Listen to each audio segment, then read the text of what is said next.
Ya sudah. Selamat malam teman-teman. Tunggu, ini kayak ada cahaya surgawi gitu. Menerangi saya sangat indah. Tapi saya tetap bisa melihat teman-teman dari sini yang sudah cantik-cantik dan ganteng-ganteng. Sebelum saya memulai terkait dengan saya ingin sharing di sini, saya ucapkan terima kasih atas waktunya, juga yang terhormat kepada Rektor Universitas Sanata Dharma, Pak Eka, Romo Muti, para dosen sekalian yang saya sangat hormati.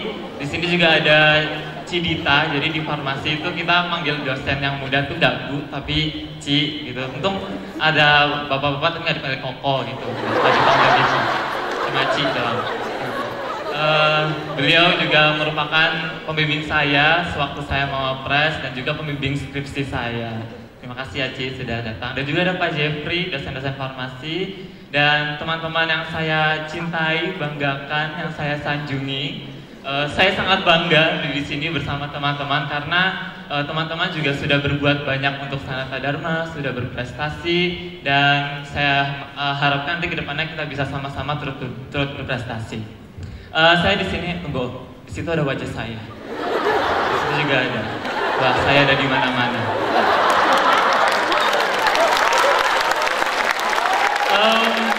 Ini padahal awalnya tuh ingin inspiring gitu ya, ingin memberikan suatu inspirasi, malah kayak stand up komedi. Ya, karena memang seperti itulah saya. Sebelumnya saya mau cerita. Saya ini berasal dari keluarga yang cukup unik. Jadi orang tua saya memiliki 3 anak, saya anak yang di tengah-tengah. Jadi saya punya kakak perempuan, adik laki-laki.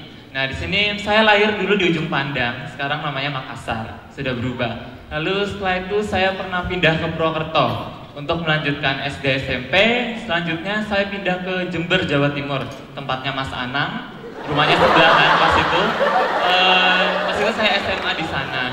Jadi itu saya sering berpindah-pindah karena pekerjaan orang tua saya. Jadi mama saya itu sudah pernah pindah dulu kan ke Makassar, Purwokerto, Jember, Madiun, Tuban, Medan, Bandung. Sekarang di Bangka Belitung, nanti saya Natalannya di Jambi. Jadi saya sudah ke berbagai banyak tempat dan dari hal tersebut saya dilatih untuk cepat beradaptasi di lingkungan yang baru. Lalu di sini sebenarnya saya juga mau cerita terkait kapan dan bagaimana proses saya diterima di Sanata Dharma. Jadi ini cukup unik juga. Dulu ketika saya ditolak di negeri itu saya sakit hati. Dan saya ini memang orangnya sakit hatian. Terus saya berikrar tunggu pembalasan saya. Lalu setelah itu saya dulu tidak pernah di swasta, jadi saya dari kecil sampai SMA itu di negeri terus. Saudara-saudara saya sudah menikmati sekolah di swasta. Terus lalu saya ingin di sekolah Katolik gitu, biar saya lebih dekat dengan Tuhan. Nyatanya enggak.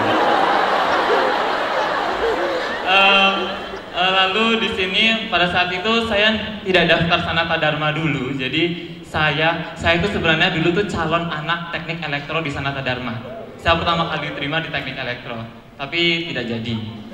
Lalu setelah itu saya juga pernah saya daftar psikologi, tapi dari dulu saya selalu pilihan pertama itu farmasi. Namun saya daftar di Sanata Dharma tuh sampai 3 kali lewat jalur, pas itu jalur ujian nasional. Kayak saya sudah trauma dengan TPA dan sebagainya, saya nggak mau lagi ngerjain kayak gitu. Tapi sebelum saya diterima di Sanata Dharma, saya diterima di suatu universitas swasta juga yang terkenal di Surabaya. Dan situ hanya saya sekali daftar langsung keterima. Terus pada saat saya perjalanan mau daftar ulang di universitas tersebut, saya buka pengumuman yang di Sanata Dharma, wah saya keterima gitu.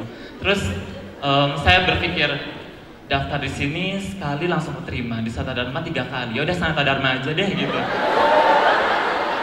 Jadi pertama, kedua, ketiga baru diterima. Jadi saya masuk ke Sanata Dharma berdasarkan pertimbangan tersebut dan benar-benar saya rasa bahwa saya tidak salah memilih Sanata Dharma. Kalau pilih Sanata Dharma. Ya, lalu di sini saya juga mau bercerita terkait bagaimana saya menjadi seorang mawapres. Ya, mawapres itu apa sih? Menurut saya tuh mawapres tuh nggak jauh beda sama beauty pageant.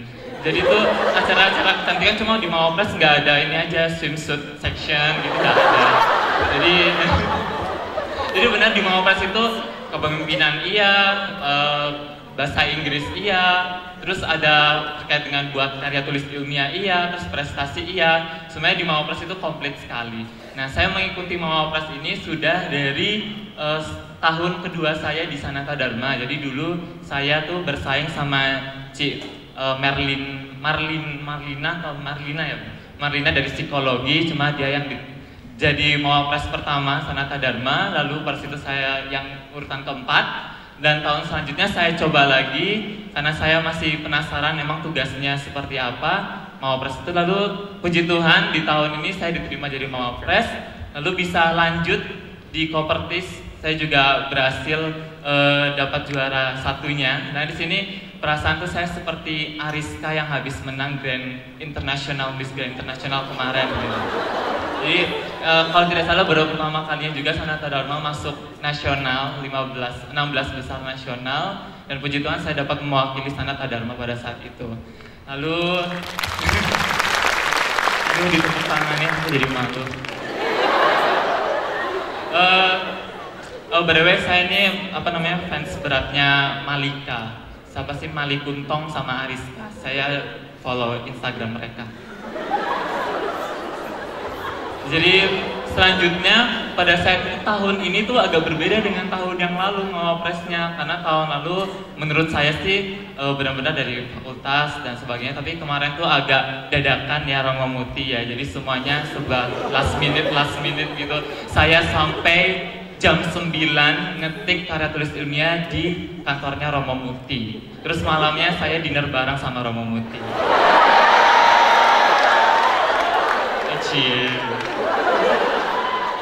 Lalu karena Mawapres juga saya jadi dekat dengan Romo Muti, dengan Bu Nova juga. Saya tadi kaget Bu Nova mau pensiun, saya sedih sekali.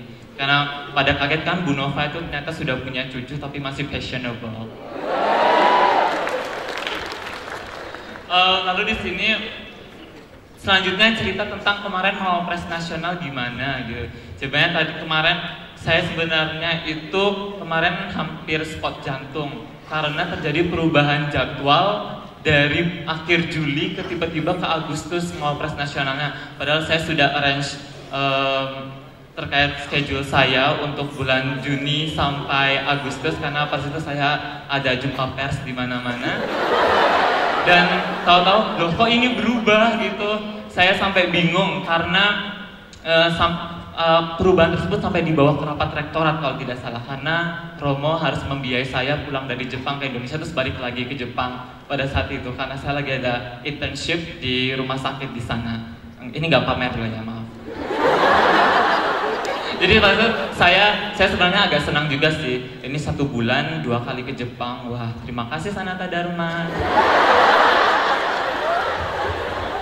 Lalu dari kalau tidak salah itu kan seluruh Indonesia Mawapres itu. Jadi pas itu ada 106 Mawapres dari universitas terkenal, dari swasta iya, negeri iya, tapi hanya dipilih 16 besar. Nah 16 besar ini pas itu paling banyak itu dari Jogja, dan semenjak itu saya percaya memang pendidikan Jogja di Jogja itu memang paling bagus. Jadi ada 5 Mawapres dari Jogja. Habis saya bersaing dari yang Jogja itu ada UMY, UAD, UGM, UNY, satunya lagi saya sendiri Sanata Dharma. Jadi ada 5. Nah, jadi pada saat itu biasanya kan di Jakarta Mawapresnya, tapi tahun ini Mawapresnya tuh di Jogja karena banyak yang dari situ, dari Jogja. Nah setelah itu saya juga bersaing dengan UNJ, terus ada Erlangga, terus ada dari mana-mana. Terus sebenarnya membuat saya kecil dan takut gitu. Saya merasa kecil, kayak saya merasa belum apa-apa dibandingkan mereka. Ada satunya tuh dari UNJ, dia pas itu diundang ke Malala Day di New York, acara PBB. Terus ada yang pernah 1 tahun di Jepang, terus ada yang pernah ikut MUN di Harvard University. Saya sih apa dibanding mereka gitu. Saya merasa sangat kecil, tapi di sini apa? Oh, sudah habis. Tunggu sebentar. Terakhir, tadi kan ceritanya banyak nih. Untuk memotong waktu, di sini saya menyimpulkan bahwa untuk menjadi mahasiswa berprestasi itu butuh 3 hal. 3. Yang pertama itu adalah kemauan, yang kedua adalah lingkungan, yang ketiga adalah kesempatan. Saya sangat sedih karena di sini banyak sekali teman-teman yang berpotensi, tapi mereka tidak mau punya kemauan untuk berprestasi. Mereka merasa hidup mereka cukup-cukup aja. Jadi ya sekolah pulang, sekolah pulang, sekolah pulang. Haduh gitu. Saya orangnya tuh yang nggak suka nganggur. Jadi sukanya tuh sok sibuk ngerjain apa aja yang bisa itu saya ingin kerjakan. Jadi teman-teman yang berpotensi, cobalah terus dan lihatlah kesempatan di sekeliling kalian. Jadi ya sebentar. Jadi saya punya saran di sini. Saya punya saran, setiap teman-teman selesai kuliah cek papan pengumuman. Di situ lihat bahwa banyak sekali kesempatan yang teman-teman bisa coba. Mulailah keluar dari zona aman dan mulailah mencoba. Lalu juga lingkungan di sini yang tadi sudah dijelaskan Romo Muti itu finansial. Jadi saya sangat bersyukur karena Sanata Dharma itu merupakan universitas yang sangat mensupport mahasiswanya. Contohnya setiap saya main ke luar negeri, ketemu sama anak ITB, UGM gitu, mereka cari sponsor, terus saya bilang, saya sih dibiayain sama Sanata Dharma.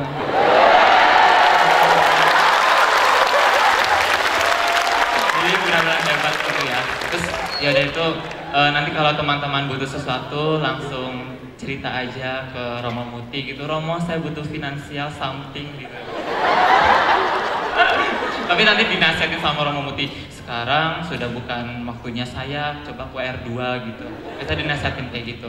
Terus yang terakhir dari saya punya pesan untuk teman-teman. Teman-teman di sini bukan dituntut untuk menjadi seorang pemenang, tapi teman-teman dituntut untuk terus mencoba dan terus berusaha, sehingga teman-teman memberikan apa yang terbaik dari dalam diri teman-teman untuk Sanata Dharma. Terima kasih.